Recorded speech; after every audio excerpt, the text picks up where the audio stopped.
तो नमस्कार प्यारे बच्चों, क्या हाल है। होप करते हैं आप सब बढ़िया होंगे। अभी अभी हम 9th को पास करके आए हैं और आए हैं क्लास 10th के अंदर।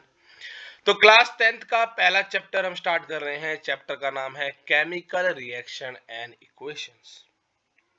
तो बच्चों, क्लास 10th का ये चैप्टर स्टार्टिंग में थोड़ा सा डिफिकल्ट होता है, पर एंड आते आते आप इतना एंजॉय करोगे कि ये चैप्टर से आपको प्यार हो जाएगा। और हर साल बोर्ड्स के अंदर इस चैप्टर से बहुत सारे क्वेश्चन आए हैं।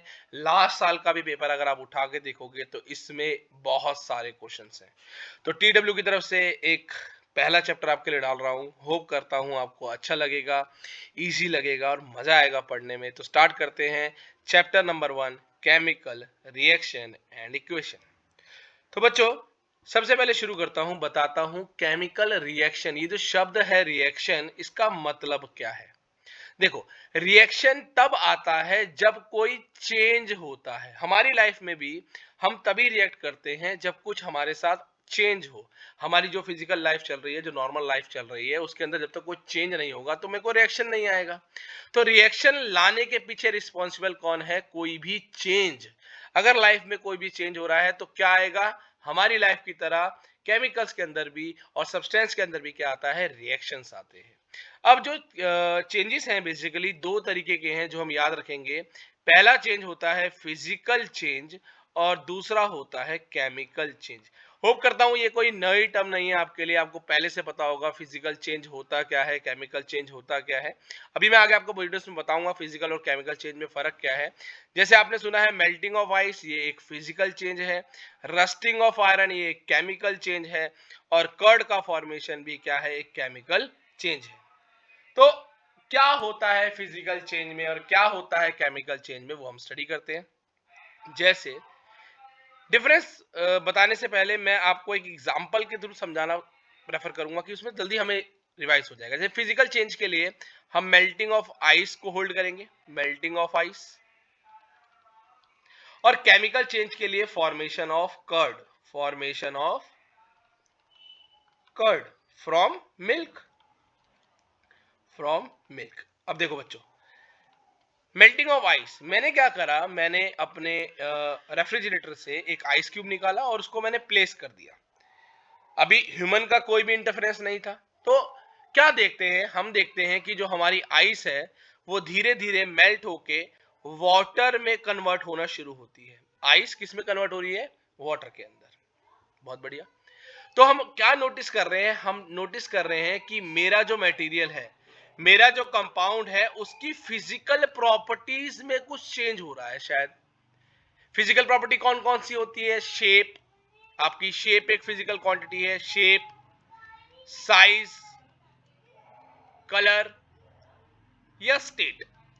अगर इन तीनों में कुछ भी, इन चारों में कुछ भी चेंज होता है, किसी भी कंपाउंड या किसी भी सब्सटेंस की शेप चेंज हो रही है, साइज चेंज हो रहा है, कलर चेंज हो रहा है या स्टेट चेंज हो रहा है, ऐसे चेंजेस को हम फिजिकल चेंज कंसीडर करते हैं। जिनमें किसी भी कंपाउंड या सब्सटेंस की फिजिकल प्रॉपर्टीज चेंज हो रही हैं, उन्हें हम क्या बोलेंगे? Physical change. अब बात कर लेते हैं केमिकल चेंज में। तो जब मैंने मिल्क से कर्ड को बनाया, मिल्क एक अलग सब्सटेंस है, कर्ड एक अलग सब्सटेंस है, पर मिल्क को यूज करके मैंने क्या करा? कर्ड बनाया। तो देखो, शेप साइज से तो फर्क नहीं पड़ रहा है मेरे को, पर हम देख रहे हैं इसकी केमिकल कॉम्पोजिशन चेंज हो रही है। केमिकल कॉम्पोजिशन या केमिकल प्रॉपर्टीज में कुछ ना कुछ मुझे चेंज दिख रहा है। मिल्क का अगर आप टेस्ट देखेंगे तो मिल्क आपका जो होता है वो स्वीट टेस्ट का होता है, मीठा होता है। जबकि अगर मैं दही को देखूंगा तो दही खट्टा हो जाता है, थोड़ा सा सोर टेस्ट आता है उसके अंदर। तो मतलब केमिकल कॉम्पोजिशन अगर चेंज हो रही है, इन शॉर्ट अगर किसी सब्सटेंस की केमिकल प्रॉपर्टीज में कुछ भी चेंज आ रहा है तो उसको हम केमिकल चेंज बोलेंगे। बेस्ट। फिजिकल प्रॉपर्टी चेंज हो रही है तो physical change, chemical properties change हो रही है तो केमिकल चेंज। अब पहला पॉइंट जो हमें याद रखना है कि भैया जो फिजिकल चेंज होते हैं टेम्परेरी होते हैं। कैसे याद रखेंगे? मैंने आइस को रूम टेम्परेचर पे लेके आया तो वो वाटर बन गया। फिर से उसी आइस को मैंने रेफ्रिजरेटर के अंदर रख दिया, वो वाटर जो मेरा था उसको मैंने वापस से रेफ्रिजरेटर में रख दिया तो वो वापस से क्या बन गया? वापस से आइस बन गया। तो मतलब ये टेम्परेरी है। ऐसी पर जो केमिकल चेंज है ये टेम्परेरी नहीं है, परमानेंट है। एक बारी मैंने मिल्क का इस्तेमाल करके, दूध का इस्तेमाल करके अगर मैंने दही बना दिया तो भैया वो परमानेंट बन गया। आप उस दही से वापस से दूध नहीं बना सकते। कोई भी प्रोसेस लगा के आप कुछ भी करके आप दही से दूध को नहीं बना सकते। तो ये कैसा चेंज हो गया? ये परमानेंट चेंज हो गया। फिजिकल चेंज की जो सबसे इंपॉर्टेंट चीज है कि भैया कोई नया सब्सटेंस बनने वाला नहीं है, कोई भी न्यू सब्सटेंस नहीं बनेगा। आइस और वाटर दोनों ही लिक्विड स्टेट हैं, लिक्विड के ही फॉर्म्स हैं, अलग अलग फॉर्म है। आइस में भी लिक्विड है और लिक्विड वाटर तो ऑलवेज ही लिक्विड होता है। तो कोई नया सब्सटेंस नहीं बना है। तो ये एक फिजिकल चेंज है। पर केमिकल चेंज के अंदर हर बार एक नया सब्सटेंस फॉर्म होगा। और एक और खासियत होगी कि जो भी नया सब्सटेंस फॉर्म होगा उसकी जो प्रॉपर्टीज होंगी, फिजिकल या केमिकल प्रॉपर्टीज, दोनों ही अलग होने वाली है। जैसे अगर मिल्क और कर्ड का एग्जांपल लिया है, जो कर्ड होता है उसका जो फिजिकल नेचर है वो मिल्क से अलग होता है। मिल्क की जो डेंसिटी है वो कम होती है, जबकि कर्ड की डेंसिटी बहुत ज्यादा होती है। तो फिजिकली रूप से भी वो अलग है, केमिकली रूप से भी अलग है कि मिल्क हमारा मीठा है और कर्ड हमारा सॉर इन टेस्ट है। तो एक नया सब्सटेंस बना है जिसकी सारी की सारी प्रॉपर्टीज बिल्कुल अलग है। अगर मैं थर्ड पॉइंट की तरफ देखूं तो फिजिकल चेंज को आप इजीली रिवर्स कर सकते हो, सिंपल सिंपल प्रोसेस का इस्तेमाल करके मैं इनको कन्वर्ट कर सकता हूं। जबकि केमिकल चेंज के अगर मैं अंदर देखूं तो केमिकल चेंज के अंदर एक बारी अगर प्रोडक्ट बन गया तो आपको इसको रिवर्स नहीं कर सकते हो। लास्ट मोस्ट इंपॉर्टेंट पॉइंट कि फिजिकल चेंज करने के लिए एनर्जी यूज हो भी सकती है और एनर्जी यूज नहीं भी होती है। विदाउट एनर्जी के एब्जॉर्ब हुए या रिलीज हुए हम फिजिकल चेंज कर सकते हैं। जबकि केमिकल चेंज करने के लिए ऑलवेज ऑलवेज हमेशा एनर्जी का रिक्वायरमेंट होता है। चाहे एनर्जी आपने प्रोवाइड करी है या आपने एनर्जी को एब्जॉर्ब किया है, तो दैट इज वेरी इंपॉर्टेंट कि केमिकल चेंज में एनर्जी का रिक्वायरमेंट होगा। अब जो कि ये मेरा पूरा चैप्टर केमिकल नाम से है, तो हमें जो ध्यान देना है वो सिर्फ और सिर्फ केमिकल चेंजेस पे ही ध्यान देना है कि अगर कोई चेंज है और वो केमिकली चेंज हो रहा है तो ऐसे चेंज की वजह से कौन सा रिएक्शन होगा? केमिकल रिएक्शन होगा। अगर कोई भी चेंज हो रहा है और कौन सा चेंज हो रहा है, कोई भी केमिकल चेंज हो रहा है, उसके वजह से कौन सा रिएक्शन आएगा? एक केमिकल रिएक्शन होगा। केमिकल रिएक्शन होगा कि वो प्रोसेस कैसे दूध से कर्ड बना, तो उसके पीछे एक छोटी सी केमिकल रिएक्शन इन्वॉल्व होती है। तो ये था मेरे चैप्टर का बेसिस कि जो केमिकल रिएक्शन में पढ़ रहा हूं उसके पीछे कौन है? उसके पीछे है कोई भी केमिकल चेंज। चलिए आगे चलते हैं। अब बात कर लेते हैं केमिकल रिएक्शन होता क्या है। देखो बच्चों, केमिकल रिएक्शन एक डेफिनेशन है, वो उससे तो हमें समझ आएगा ही आएगा, पर एक छोटी सी चीज से मैं और समझाने की कोशिश करता हूं। होप करता हूं आपको इससे मजा आए और इंटरेस्ट लगे। देखो, केमिकल रिएक्शन है क्या? केमिकल रिएक्शन का मतलब है कि जब दो या दो से ज्यादा सब्सटेंस आपस में रिएक्ट करते हैं, आपस में रिएक्ट करते हैं और एक नया प्रोडक्ट फॉर्म करते हैं। जरूरी नहीं है कि एक करें, एक से ज्यादा भी बना सकते हैं। और वो जो प्रोडक्ट बना है उसकी फिजिकल और केमिकल प्रॉपर्टी अपने पेरेंट से बिल्कुल अलग होती है। इस तरह के रिएक्शन को केमिकल रिएक्शन कहा जाता है। वही डेफिनेशन भी बोलती है, in a chemical reaction one or more substance react to form a new substance with entirely different properties. मतलब प्रॉपर्टीज बिल्कुल अलग होंगी।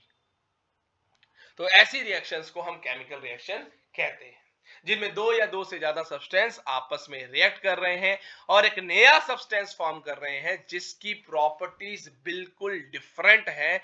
ऐसे को हम कहते हैं केमिकल रिएक्शन। अब एक बहुत इंपॉर्टेंट बात बेटा जो याद रखनी है, जो दो सब्सटेंस आपस में मिल रहे हैं, जो रिएक्ट कर रहे हैं, तो उनको एक नाम दिया गया, उनको हम बोलेंगे रिएक्टेंट्स। जो आपस में रिएक्ट कर रहे हैं और जो एक चीज फॉर्म हो रही है उसको हम बोलेंगे प्रोडक्ट। जैसे कि रिएक्शन देते हैं, यहां पर लिखा हुआ है सोडियम है, सोडियम को मैंने वाटर में ऐड किया और सोडियम हाइड्रोक्साइड जो कि एक्वस फॉर्म में फॉर्म हुआ और साथ में हाइड्रोजन गैस बनी, तो ये एक प्रोडक्ट हो गई। तो ये क्या हो गया? प्रोडक्ट हो गया।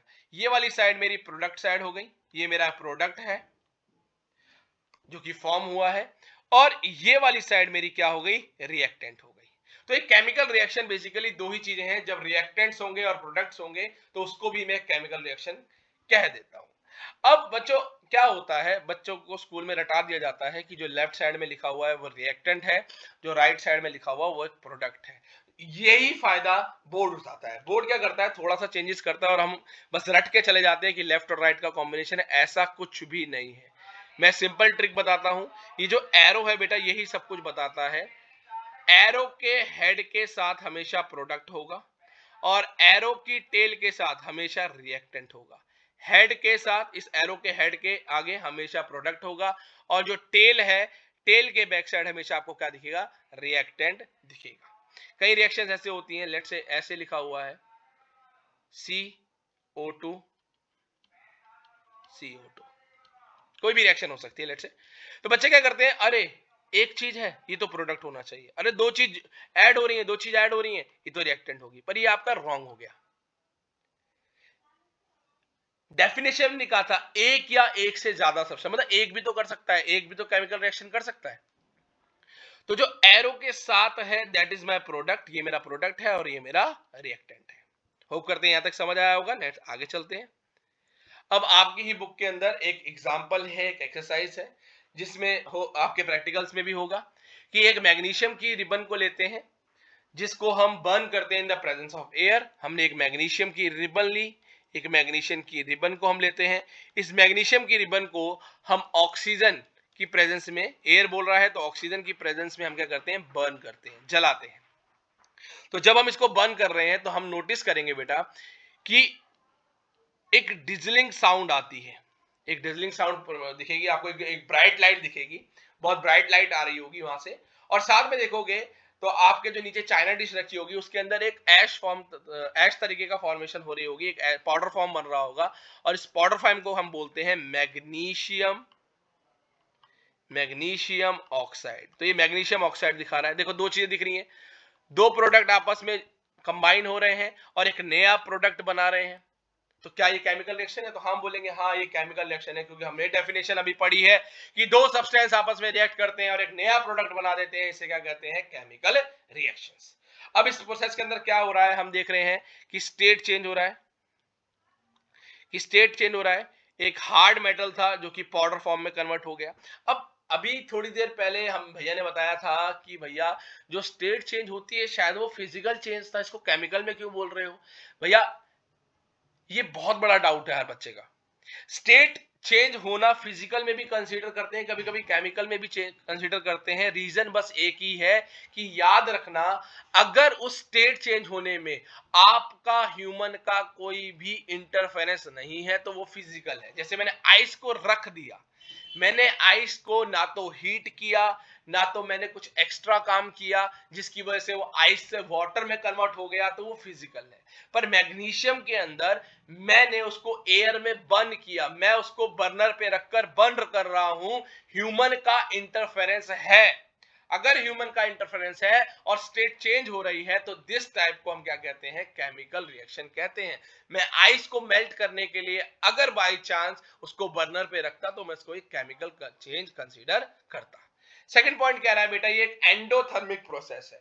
अभी आपको एंडोथर्मिक नहीं पता होगा, आगे मैं बता दूं। तो अभी तक के याद रखिए कि ये कैसी प्रोसेस है, ये एक एंडोथर्मिक है और कॉम्बिनेशन। अभी आगे हम समझेंगे एंडोथर्मिक क्या होती है, कॉम्बिनेशन रिएक्शन क्या होती है।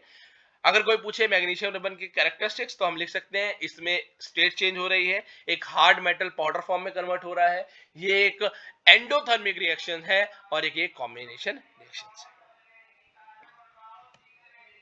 अब कुछ एग्जांपल्स हैं जो केमिकल रिएक्शंस, जरूरी नहीं है केमिकल रिएक्शन आपके लैब में ही हो, हमारे घर में नहीं होंगे। हमारी डेली लाइफ के अंदर भी बहुत सारी केमिकल रिएक्शंस होती हैं, जैसे सॉरिंग ऑफ मिल्क, आपका दूध फट जाना, कर्ड का फॉर्मेशन होना दूध से, खाने का बनना भी एक केमिकल है, खाने का डाइजेस्ट होना भी एक केमिकल प्रोसेस है, रेस्पिरेशन जो आप सांस ले, जो हम एयर इनटेक करते हैं, फूड का ब्रेक डाउन होता है उससे एनर्जी प्रोड्यूस होती है, वो भी क्या है? एक केमिकल रिएक्शंस है।